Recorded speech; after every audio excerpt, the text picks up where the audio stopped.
মামুনকে বিভিন্ন আইনজীবী দিয়ে মামুনকে বিভিন্নভাবে ফাঁসিয়ে আমার লাভটা কি? নিশ্চয়ই মানুষ কোনো না কোনো লাভের আশায় কোনো কিছু করে। আয়দার মামুনের সাথে আমার বিয়ের কিছু থাকবে, আয়দার আমার কোনো টাকা দাবি থাকবে, বাট এই দুটোর একটা তো আমি করিনি। আমি তো বিয়ে করা বউ ছিলাম, আমার তো কোনো কিছু, ইভেন আমি কোনো টাকা পয়সারও দাবি করিনি।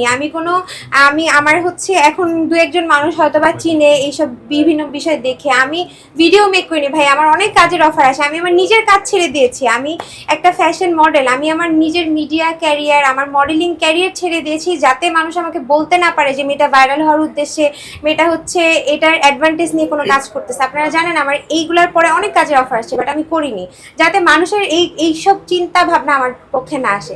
সো আপনারা একটু জাস্ট মাথাটা ইউজ করেন, সবাই ইউজ করে চিন্তা করেন যে মেয়েটা আসলেই কোনো কিছু পাওয়ার জন্য এখানে আসেনি বা কোনো কিছু পাওয়ার উদ্দেশ্যে বলেনি। আমার মূল মোটো শুরু থেকে এটাই ছিল, মামুন শুধরাই ওর নিজের জীবনে ভালো থাকুক, ভালো কিছু করুক। এরকম মারামারি করে কারোর সাথে এরকম বিশৃঙ্খলা পার্সোনাল লাইফ সোশ্যাল মিডিয়াতে আসা, এটা আসলে কারোর জন্যই কাম্য না।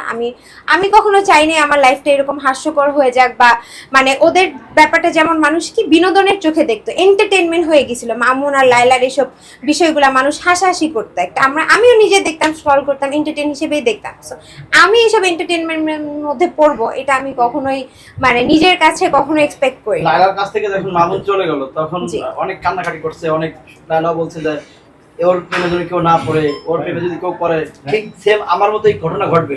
আমরা কিন্তু ঠিক সেটাই দেখতে পাচ্ছি। জি এক্স্যাক্টলি আমি আসলে আপনি আবার মামুনের প্রেমে পড়েছেন, আবার মামুনের সাথে আপনার ডিভোর্স হয়ে গেল। আসলে আপনার প্রেমে পড়াটা তো ঠিক ছিল না, আপনি তো একজন সচেতন লোকে কেন করলেন? আচ্ছা, সেটা হচ্ছে মামুনের সাথে লায়লার যে মহিলা, ওনার একটা অ্যাবনর্মাল রিলেশনশিপ ছিল।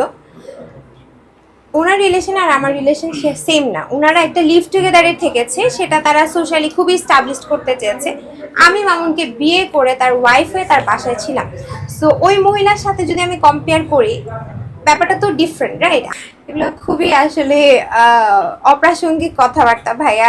আমি এসেছি আমার মামুনের ব্যক্তিগত জীবন, ডিভোর্স, বিয়ে নিয়ে কথা বলতে। অ্যাডলফ খানকে এখানে কোনো সাবজেক্টই না। সো আমি আসলে এই ব্যাপারে কিছু বলতে চাই না। কিন্তু মামুন তো আজকে অভিযোগ করেছে যে লায়লা আপনার আইনজীবী দিয়েছে, লায়লা আর আপনি মিলে প্রিন্স মামুনকে বিভিন্ন মামলা বিভিন্ন আচ্ছা